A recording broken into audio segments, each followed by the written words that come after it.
fiery horse with the speed of light, a cloud of dust, and a hearty hi-yo silver, the Lone Ranger.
With his faithful Indian companion Tonto, the daring and resourceful masked rider of the plains led the fight for law and order in the early western United States.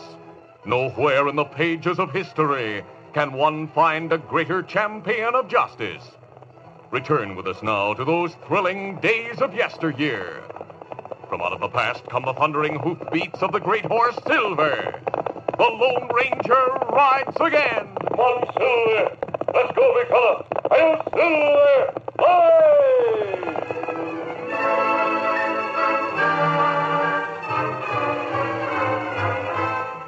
The Lone Ranger and Tonto leisurely followed a trail that wound through the hills near the town of Jackson. According to the message I received from Major Osborne at Fort Davis, Tonto, the gang that's been waylaying Army supply wagons must have a hideout somewhere around here. The leader of the gang must be clever. He manages to avoid capture and continue the raids. We'll see. Look, someone lying on the trail ahead. Come on, Silver. Get off, Scout. Oh, Silver. Oh, easy, Scout. Big fella. Easy, Scout. Easy, fella. Let me see. He's still alive, but seriously wounded. The masked man and Indian gave first aid to the wounded man, then took him to a nearby grove where they made him comfortable in a hastily constructed lean-to. Before long, the man opened his eyes and gazed at the two strangers who stood beside him. A masked hombre and an Injun. You must be in with that gang who raided our wagons. We're friends, not outlaws. Later, perhaps you'll learn about my mask. But right now, you need rest. If you're friends, I want to tell you what happened. Very well. I'm Ben Hazen, a wagon driver. I was driving one of 3 wagons loaded with rifles and supplies to Fort Davis. There was 4 guards, soldiers with us. I see. Go on. But over in the valley near here, a large gang raided the wagons. I was shot when I tried to get away. We found you on the upper trail. They must have thought that I was dead like the others. After they loaded their rifles and supplies on the horses, they burned the wagons and left. I managed to walk and crawl up the slope to the trail through the hills, and then I passed out. I understand. I have to get word to the fort about what happened. Wait. You rest, Ben. You'll be well soon, but right now you can't ride. Tonto, go to the fort and tell Major Osborne what happened. You mean it's in valley, maybe? Ben can't be left alone, Tonto. Otherwise, I would. No, please listen to me. Now, I'll be all right. I got my gun. You just leave some water near me. I want you to go. Them outlaws must be caught. Now, promise me you'll go. Very well, Ben. I'll see to it that you're comfortable, then I'll go. Tonto, I'll wait in the valley until you arrive with the major and the troopers. Tonto left hurriedly for the fort. Then, after making certain the wagon driver would be all right, the Lone Ranger rode to the valley where the raid had taken place. Oh, easy. The tragic scene gave mute evidence of the ruthlessness of the outlaws. The burned wagons, the lifeless soldiers, and the bullet-ridden bodies of the other two drivers made the masked man more determined than ever to run down the killers. He was busy digging shallow graves when Tonto arrived with Major Osborne and some of the troopers. Well, my friend, it's been a long time since I've seen you. I wondered if you got my message. Glad to see you again, Major. We were coming in answer to your message when we heard about this raid. Ben, this masked man is a friend, one who will be of great help to us. I want you all to give him every cooperation. Yes, sir. Yes, sir. And now, what do you propose we do, sir? Leave a few men here to bury the victims while we follow the trail of those outlaws, Major. That gang must be captured as soon as possible. Very well, sir. I hope we can find their trail.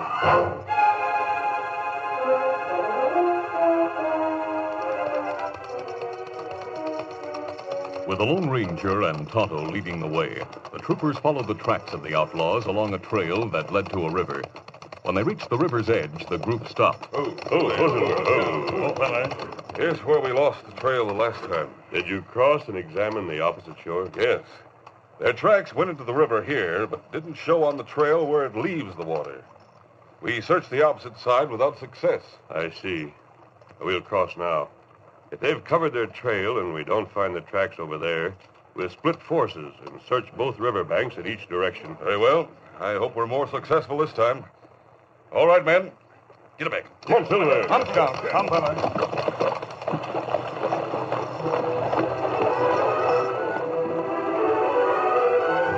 A thorough search of both riverbanks was made, but without success.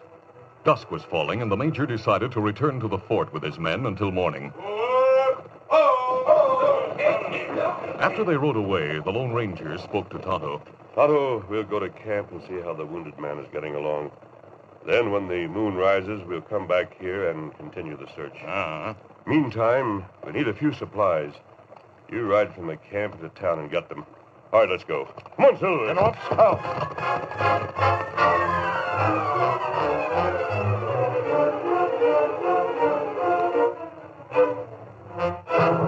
The masked man and Indian rode to the camp. They found the wagon driver, Ben, feeling much better. The Lone Ranger waited at camp while Tonto went on to town. Tonto entered the general store and stood waiting while another customer was being served. Well, there's the coffee, mister. Anything else? Oh, that's about all.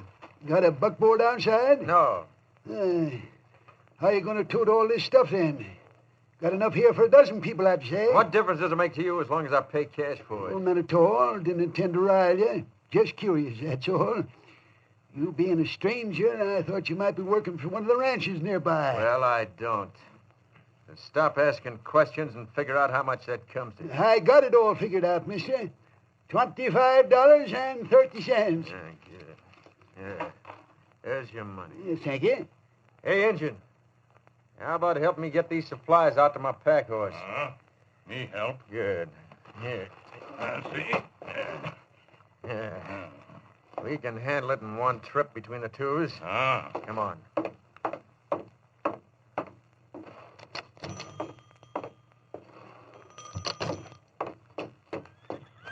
The stranger's saddle horse and a pack horse were at the hitch rack. Tonto helped tie the supplies onto the pack horse. Yeah, I think that'll carry all right. Here's a small package I put on the walk and forgot to pack. Here, stick it into one of my saddlebags, will you? Tonto picked up the small package and moved to the side of the saddle horse. As he unfastened the bag, his hand caught the edge of the saddle blanket, which was folded double. On a corner of the under edge, Tonto saw part of a letter. But being familiar with the marking on government riding gear, he didn't have to see more to know it was an army blanket, stamped with the usual lettering, USA. Tonto quickly put the package into the saddlebag. There. Now you're ready to ride. Yeah, thanks. Here's 4 bits for your trouble. No. Let me not take money. All right, if that's the way you want it. Thanks anyway. That nice saddle blanket. It new, maybe? Yeah. Why are you so interested, Injun? Let me get new saddle blanket someday. Get one same as that, maybe. I hope you have luck getting it.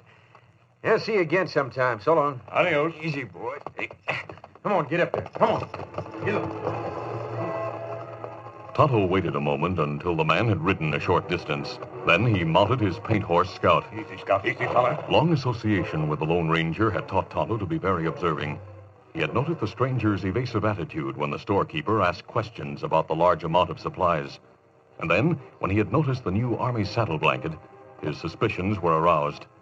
He decided to follow the man and see where he went. Maybe him outlaw. Get him up, Scout.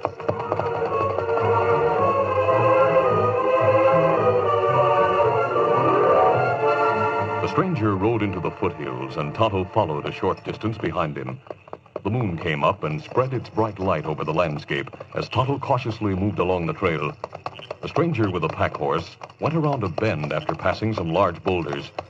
As Tonto approached the boulders, he was suddenly startled. Up where you are, Rich. Oh, Scout. Oh, fella. Oh. Get up there. Get up. Oh, there. An Indian, eh? Ah. Why you shoot? Because you have no business on this trail. It public trail. Oh, yeah? Maybe you can tell me where it leads to. Hold on. Oh, easy now. Hey, what's the shooting about? I saw this redskin following you, Vic. Ever seen him before? Oh, yeah. He's the same one who helped me take the supplies from the store. Got any idea why he'd follow you? No, Hey, wait a minute. He was interested in this saddle blanket. Said he wanted one, asked if it was new. What about that blanket, Injun? Ever see one like it before? Maybe me like blanket. Maybe he followed me, hoping to steal it. Don't be a fool, Vic. Take a look at that redskin's horse and riding gear. Look at that blanket under his saddle. Worth far more than the one you're using. Hey, that's right. He followed you for some other reason. Why did you, Injun? Me not talk. Oh, you'll talk all right. If you don't, I'll plug you right here and now. Hold on, Rocky. Keep him covered while I take his gun. Come on, boy, get up. Yeah. He's got two of them, and both beauties. Hey, something different about this, Injun. Look at those fancy buckskins. Rocky, maybe we'd better take him to Carl.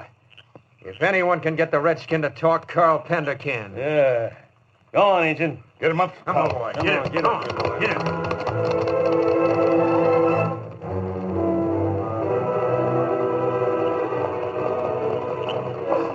A short time later, the two men arrived with Tonto at a hideout shack hidden in the hills. Steady, boy. All right, inside, Injun. It was a large shack with 2 rooms.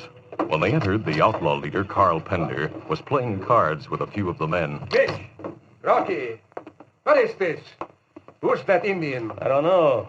While I was on guard at the big boulders, I saw him following Vic. So I got the drop on him. So, he was following Vic, eh? That's right, Carl. And he doesn't want to tell why. It has something to do with that saddle blanket on my horse. I found that out. He has a much finer saddle blanket of his own. An expensive riding gear. And what's more, you ought to see the paint horse he rides. Calls him Scout. Yeah. Look at these guns, Carl. Ah. Fine guns, fancy riding gear, and a paint called Scout, huh? I remember a special paint horse by that name. Yeah, that must be it. I might know it would happen sooner or later. What? This Indian is clever, my friend, very clever. He has been trained by a clever man. I have long known both of them. Rocky, you have captured a prize hostage in case the army or the law should start closing in on us. What do you mean? Who is this Indian? He is the Indian friend of a much-feared hombre. He rides with the Lone Ranger. The Lone Ranger? So, from now on, he shall be our hostage. And if we are ever hard-pressed, the Indian will die.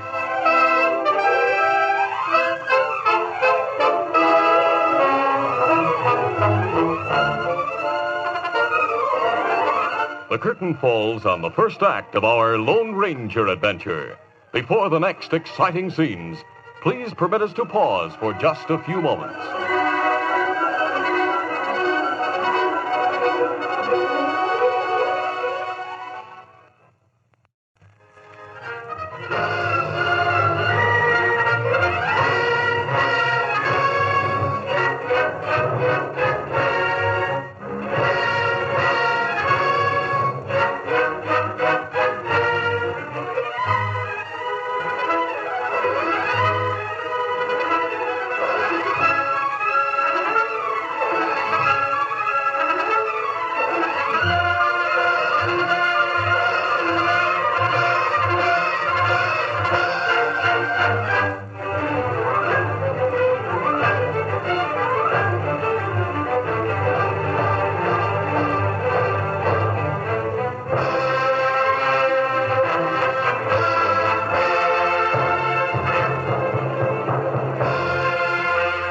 to continue. Tonto had been captured by outlaws and was recognized by the leader as the Indian friend of the Lone Ranger. Meantime, the Lone Ranger waited at the camp with the wagon driver, Ben. The moon is up bright. Tonto should have returned long ago, Ben. That's right. It isn't far to Jackson. We intended to continue our search for the tracks of the outlaw gang along the river tonight. I'll ride toward town to meet Tonto. Oh, you think you'll be all right? Why, sure. You've done everything anybody could do for me, mister. You rest some more until we return. We'll see you later. Adios. Adios. Easy, steady, big fella. Come on, settle there.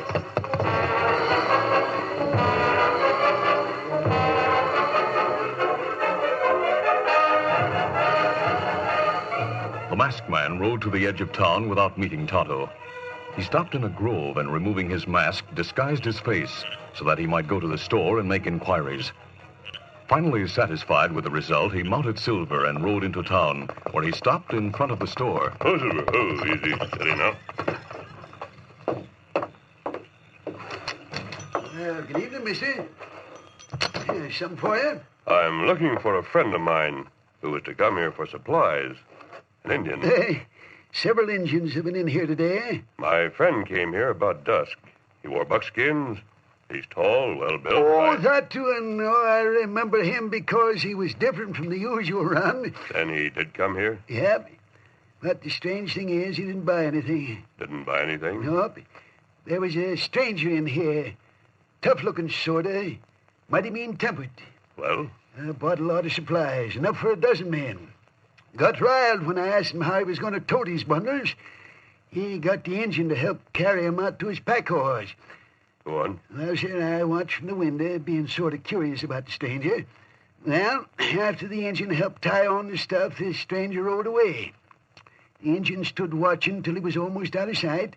Then he ups and mounts and heads in the same direction, like he was trailing the stranger. Well, thanks for the information. Which way did they ride? Toward the east end of town. Thanks. See you later.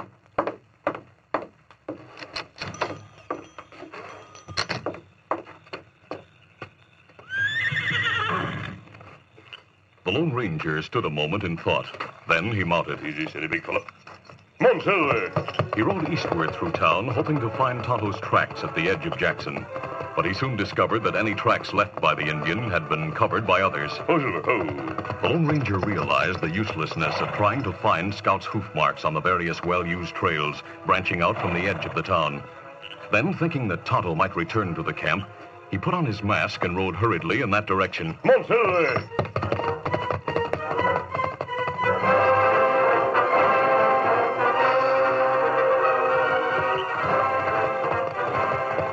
Within a short time, the masked man arrived at camp. Oh, Silver, oh, easy, steady now. You didn't find Tonto? No, he followed a man out of town. He must have thought the man was one of the outlaws. Well, you might run into trouble. There was about a dozen men in that gang. Yes, the first thing is to find their trail, then to get help to capture them.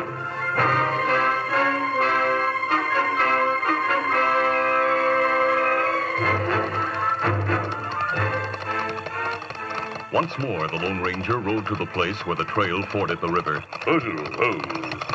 The masked man looked across the water thoughtfully.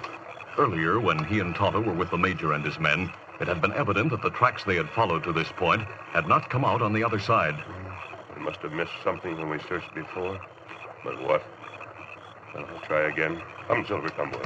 The Lone Ranger left the main trail and rode along the bank of the river.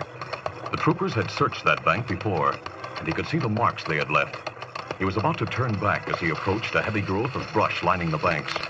But Silver had already started through it and suddenly lurched into a shallow, water-filled irrigation ditch, which was at right angles to the river. Oh, easy, big fella, easy. The masked man's mind worked swiftly. He thought of what he might do if he were leading a gang and wanted to cover the trail. He saw the logical solution before him.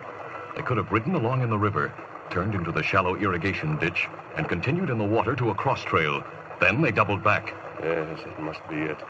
I'll ride along the ditch and try to find a cross trail where they might have turned off. Come on, Silver. Watching carefully in the bright moonlight, the Lone Ranger finally came to logs bridging the ditch. A few planks rested upon the logs to form a culvert. Then he saw hoof marks leaving the ditch. He followed them onto a cross trail, and there before him were the tracks he had been hunting. He immediately started to follow what he now knew to be the trail of the outlaws. Come on, Silver.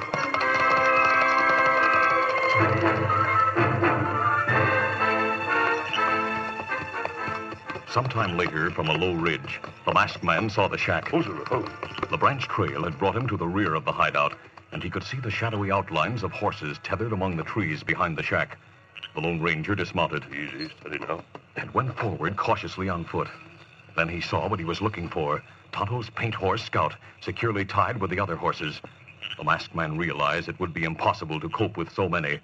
He stood a moment and gave a signal that he hoped Tonto would hear and would know that help would soon come his way.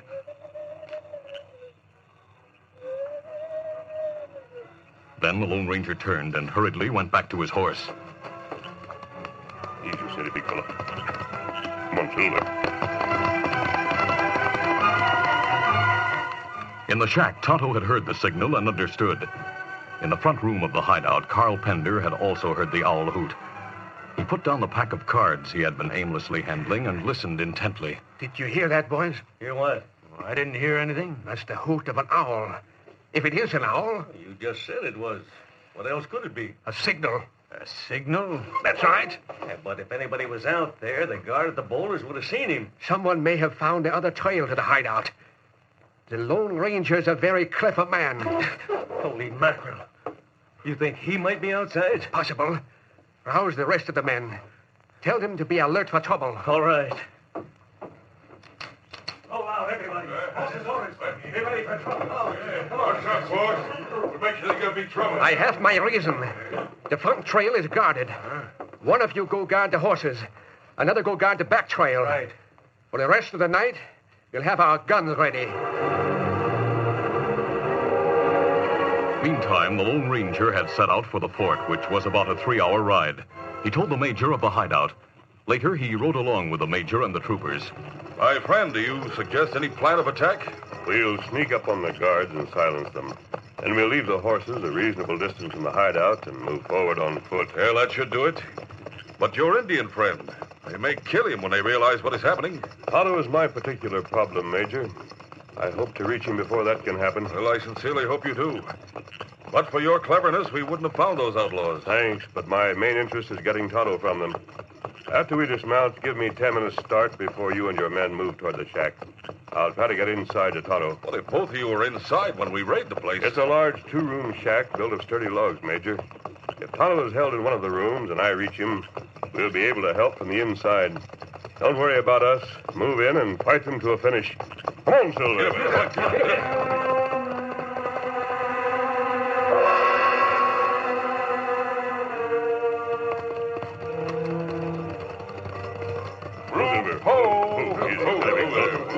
It was almost dawn before the troopers silenced the guards and dismounted among the trees in a dense woods a safe distance from the hideout. Then, while the major gave the necessary orders, the masked man slipped away like a shadow.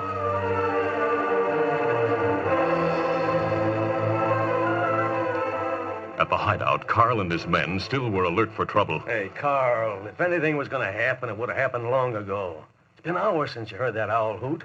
And in my way of thinking, it was an owl. Sure. Perhaps. But I have kept this gang from capture by being cautious and suspicious, my friends.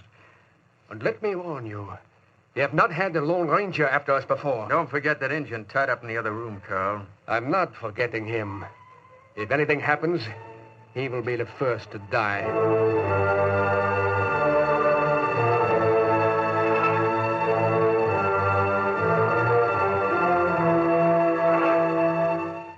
Tonto lay on one of the bunks in the back room, tied hand and foot. A lantern hanging from the rafters gave a dim light, and as Tonto gazed toward the window near him, he saw the faint glow of dawn. The Indian waited expectantly. He kept his eyes fastened on that window. Then he saw what he had hoped to see, as the outline of the Lone Ranger cautiously appeared. No one was in the room with the Indian at the moment, and the window was partly open. Me here, Kimasabi. Me alone. Quickly and quietly, the masked man pulled himself through the window. Just as quickly, he cut the cords from Tonto's wrists and ankles. There, you're free. Here's one of my guns. Let me take it. I'll bring the Indian to you, Carl. I'll get... Hey, he's loose! The masked man's here! Hold it.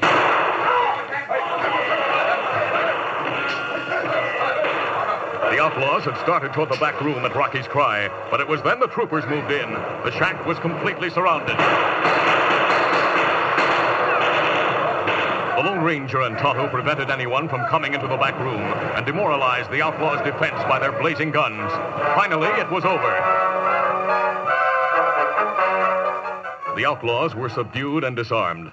The wounded were attended to, while the Major talked to the Lone Ranger and Tonto. Well, we have them all, sir. My men captured the guards outside as we moved in on the hideout. I noticed rifles and army supplies in that large back room. Yes, that's the evidence we need to convict them of murder. The wagon driver at our camp will testify against them. Thanks to you and Tonto, we've broken the gang that has caused us so much trouble. We're glad we could help, Major. Carl Pender is a notorious gang leader and a clever one. But his outlaw days are over. Him plenty mean. They'll all hang for murder. And I'm mighty thankful you were not one of their victims. So am I. Tonto and I'll go back to camp and take a horse for the wounded wagon driver. Bring him to the fort. We'll take care of him. Very well, sir. Adios, Major, and we'll see you later. Adios. By golly, it didn't take them long to find those outlaws, did it, Major? I knew I could count on them, Corporal. In my opinion, there's no one finer or more clever than the Lone Ranger.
This is a feature of the Lone Ranger Incorporated, created by George W. Trendle, produced by Trendle Campbell Muir Incorporated, directed by Charles D. Livingston, and edited by Fran Stryker. The part of the Lone Ranger is played by Brace Beamer.